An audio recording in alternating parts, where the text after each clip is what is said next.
This is Becoming You Again, the podcast where you get all the help you need as you go through your divorce to help with the mental and emotional strain that every woman feels as she's learning how to become more of who she is. I'm your host, Karen Nelson, and this is episode number 224. Welcome to Becoming You Again, the podcast where you learn to step into your power as a woman in this world, where you learn to reconnect to your wholeness, your integrity, and bring into alignment your brain, your body, and your intuition after divorce. This is the podcast where you learn to trust yourself again and move forward toward a life that you truly want. You are listening to Becoming You Again, and I am your host, Karen Nelson. Welcome back to the podcast, my lovely ladies. As always, I am very happy that you're here. Today, I am going to be talking about it's more of like a philosophical episode, I believe, but I think it's really an interesting idea. And so I hope that you will get some enjoyment and maybe some new ways of thinking from this episode, because I think it's really interesting. And it came to me one day while I was on a walk. I had just finished listening to this book that I'm going to kind of reference and talk about in today's podcast, but I just finished listening to it. I was kind of thinking, and when I'm outside, when I'm on my walks, it really gives me a chance to reconnect with myself in ways that maybe I can't do when I'm just like going about my day-to-day work and making dinner and all of those things, right? Because I'm just in like nature and in the environment of being with me and allowing myself to listen to me and my thoughts and my ideas and my opinions and all of the things. And I had this idea. It was based off of something that the author of this book said, and then I just kind of wanted to run with it more. And so this podcast episode is that product. Again, I hope you'll enjoy. Let's jump in. So I'm exploring this idea that I came across in this book. The book is called This American Ex-Wife, and it's by Liz Lenz. And if you are a woman and you are divorced or you are divorcing, I would highly recommend reading this book. I listened to it and then I bought it because I loved it so much, and I really wanted to be able to go back and reference a lot of the things that she talked about in the book,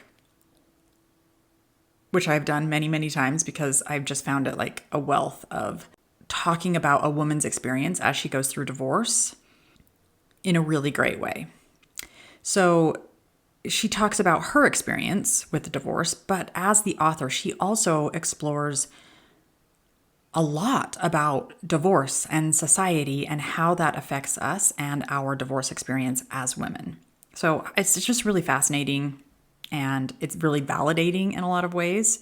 So if you're looking for kind of an extra thing to help support you, I would say get this book. It's really great.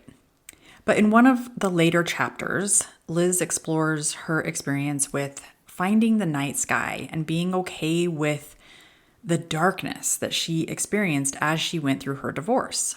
And this idea really got me thinking about my divorce experience and the divorces of the women that I coach, and how light and dark kind of intermingle, but are also separate and opposite.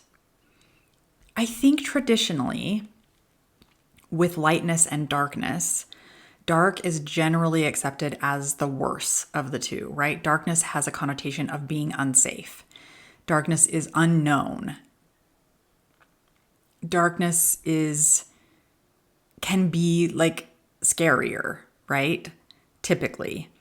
But what's truly fascinating when we think about human creation, and Liz talks about this a little bit in her book, but what's truly fascinating is that when we talk about that idea of human creation, we talk about spiritual myths and like narratives about life. Darkness is where life always begins. It begins in darkness, and then light kind of has to be called upon. Like if you think about a baby who is being born, it is grown and developed in the darkness of a woman's uterus, right? And then it is born into the light, like the light of life, the light of being alive. So perhaps when we are going through our own growth and our own moments of rebirth, as is typically thought of a woman going through a divorce it's like a rebirth into a new chapter of your life, we need to experience that true dark in order to find and experience the true light. So I know this is really philosophical, but that's okay. Sometimes we need to get philosophical to just think about things in a different way. So stay with me, because I want to talk a minute about the difference between true light and false light. So in Liz's book, in This American Ex-Wife, she talks about how false light and light pollution are harming nocturnal ecology. So, for example, she uses the example of baby sea turtles. When they're born, they typically rely on the horizon light to find their way to the ocean. But then there's all of this false light or light pollution from the surrounding cities, and it's confusing these little baby sea turtles, and they lose their way. And ultimately, what very often happens, especially of late, is that these little baby sea turtles are lured away by this false light to their death. And I want to liken this false light in terms of divorce to all of the societal myths that we have been told about divorce. So things like, if you're a woman and you ask for a divorce, you're being selfish. Because it's a mother's job to sacrifice herself, her wants, her needs, her desires for her children. And let's be real about this. This story, this narrative, it is not the same for a man. When a man asks for a divorce, he is not judged as being selfish. Not at all. When a woman asks for a divorce, she's judged as thinking only of herself.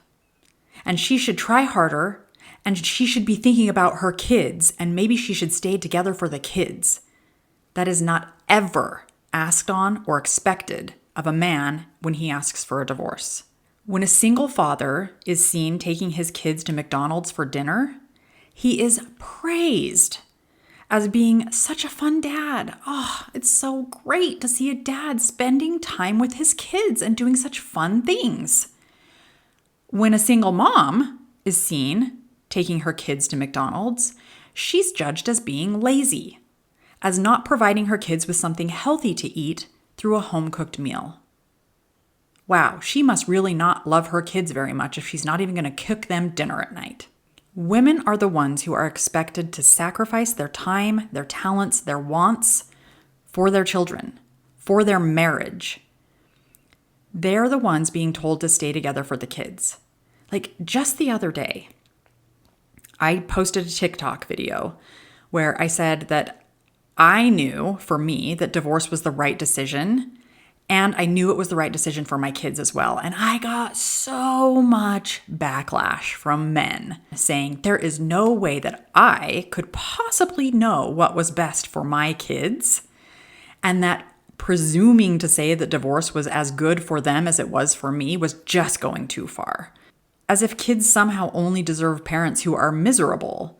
And if one parent wants to create happiness or stability or emotional safety, that is far worse for kids and far selfish of a parent to even be thinking of wanting that. Or as if us not divorcing and staying together somehow protects our kids from feeling or experiencing any kind of negative emotion, which is just not true. Your kids are going to experience negative emotion no matter what happens in their life, whether you stay together for your kids, whether you get divorced, whether you never marry in the first place, whether you have 75 partners throughout your lifetime. It doesn't matter. Your kids will still feel negative emotion because they are human, and negative emotion is part of the human experience. And so telling women that they should just somehow stay together for the sake of their kids, because then it might protect your kids from feeling negative emotion, that makes no sense. But society doesn't stop telling us that, doesn't stop vilifying women as being terrible mothers and ruining their children's lives when they ask for a divorce. Does this happen to men? No, they do not get that story piled upon them. They do not get vilified. We see it in the news all the time, where a woman will come out on social media, maybe a woman in politics or something will come out and say, I've made the decision to get a divorce. And she is vilified in the comments. She is told what about her vows? What about her love for God? What about this? What about that? If a man says the exact same thing, he is praised for doing the best that he can in such a hard situation. So all of these narratives are saying that we should just stay for the sake of the kids, or we're being selfish if we get divorced, or we should be self-sacrificing, as mothers, as women, or that we have no right to change our mind and decide we don't want to be married any longer. Like, all of these narratives that are out there in society, those are false light. They are there to keep us in line, to keep us small. But just like the baby sea turtles, by following this false light and continuing to believe those ideas, we are leading ourselves to our ultimate figurative death. When we are stuck in a marriage where there is no growth, where there is no room to connect to yourself or your partner, where you are living in constant nervous system activation in that fight, flight, or freeze mode all the time, where you forget who you are and you become a shell of yourself, where you self-abandon every other moment, that is a figurative death of you and who you are meant to be. And if you're listening to this podcast, that means that you're most likely going through a divorce, or you've already been divorced, and you might be in that dark. You've forged your way past this false light narrative, and you've stepped into true darkness. That is a place that is unknown. It is uncertain. It is scary sometimes. It's very uncomfortable. Hi, it's me, Karen. I just wanted to pop in real quick and say that, as you know, I have been through the divorce process. And I know that even though you have tons of tools at your fingertips to give you the mental and emotional support you need, doing it alone is tough. So often we want to feel cared for.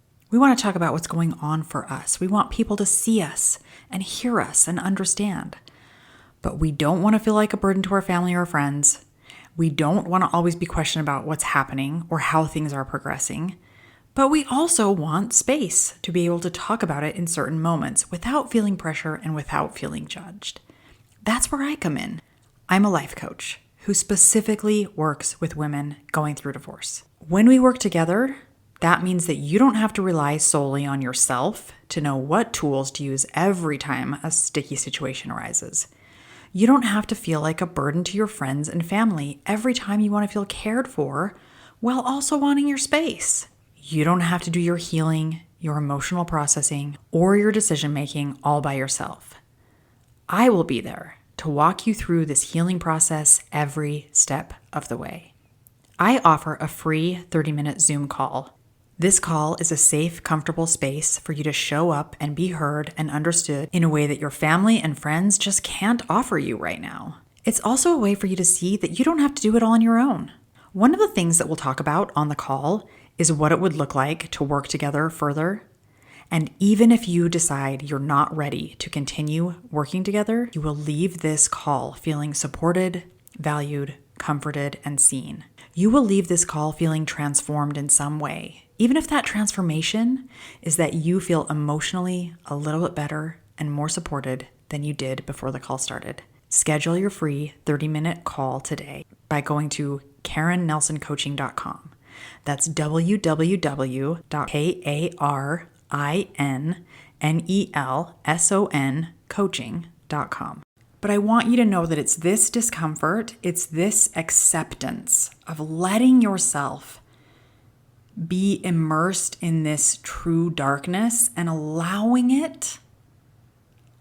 yourself to just be in it without judgment of yourself, without judgment of your choices, without judgment of, I shouldn't be feeling this, or I wish this was over, or any of that. It's being here in this darkness where your growth happens. It's being in this true darkness and giving yourself permission to feel the sadness, to feel the grief, to feel the pain and that discomfort that will ultimately make it possible for you to know and feel and experience the true light that is coming, that you'll sometimes get glimpses of. It's the happiness on the other side of divorce. It's the joy you feel when you move into your own place, or when your ex or your soon-to-be ex moves out and you have your own space again. It's the connection and the one-on-one real love and envelopment that you feel with your kids because you're so present with them for maybe the first time in a really long time. It's the peace you feel on the other side of divorce. It's the reconnection to yourself and following your true north because your intuition is in line with your brain and body. Those are all things that come from going through this growth period of true darkness that are allowed to come to fruition when we step into true light. So this true darkness and this struggle and the challenge that you are finding your way through, it's what gives way for your rebirth, your reconnection to yourself, your ability to create a life that is better for you than before. There's so much beauty to be found in true darkness. Like for me personally, my favorite time of day is twilight. That's the darkness that's right before the sunrise or right after the sun goes down. It's darkness and it's full of like the ombre of the purples and the oranges and the pinks and the blues. And if we can think of our life during and after divorce where it's dark, where we are struggling to find our way back to ourselves, if we can think of that as beautiful and allow it to be what it is and trust that soon enough, this darkness is going to open up to the sun and to experiencing true light, that will change everything for you. True darkness is where you decide for yourself what your divorce means. This is where you decide who you are, or you reconnect with who you are, your authenticity. True darkness is where you find your path to reconnection of your brain, your body, and your intuition. True darkness is where you open up to feeling all of the emotions, not just the ones that feel comfortable or the ones that you know how to feel. And when you do this, it creates self-trust. It creates a strong sense of power and alignment. And it's in this true darkness that you become a more resilient, stronger, powerful version of yourself. Again, I know that this episode is more philosophical. It's maybe a little more poetic, if you will. Like, I'm not a poet, but like we can think of it in those terms, than some of the other like more concrete episodes that I do that give you, these steps and reconnect in this way and feel your feelings in this way. And those are important things. But I also think that it's really important to open ourselves up to new ideas and new ways of thinking. And if believing that this darkness and this pain and this challenge that you're going through, which is your divorce, is going to be worth it on the other side because true darkness is beautiful and it's also creating beauty within you and reconnection within you that's leading you to the better side, the true light side of your life, then do it. Accept it. Open up to it. Give yourself permission for it because you are worth it. And I hope that this episode helps you to understand yourself and your divorce in a way that you haven't been able to before. All right, my friends, thank you for listening. Thank you for being here. I love you as always. I will be back next week. Hi friend, I'm so glad you're here and thanks for listening. I wanted to let you know that if you're wanting more, a way to make deeper, more lasting change, then working one-on-one with me as your coach may be exactly what you need. Together, we'll take everything you're learning in the podcast and implement it in your life with weekly coaching, real life practice, and practical guidance. To learn more about how to work with me one-on-one, go to KarenNelsonCoaching.com. That's www.KarinNelsonCoaching.com. Thanks for listening. If this podcast agreed with you in any way, please take a minute to follow and give me a rating wherever you listen to podcasts. And for more details about how I can help you live an even better life than when you were married, make sure and check out the full show notes by clicking the link in the description.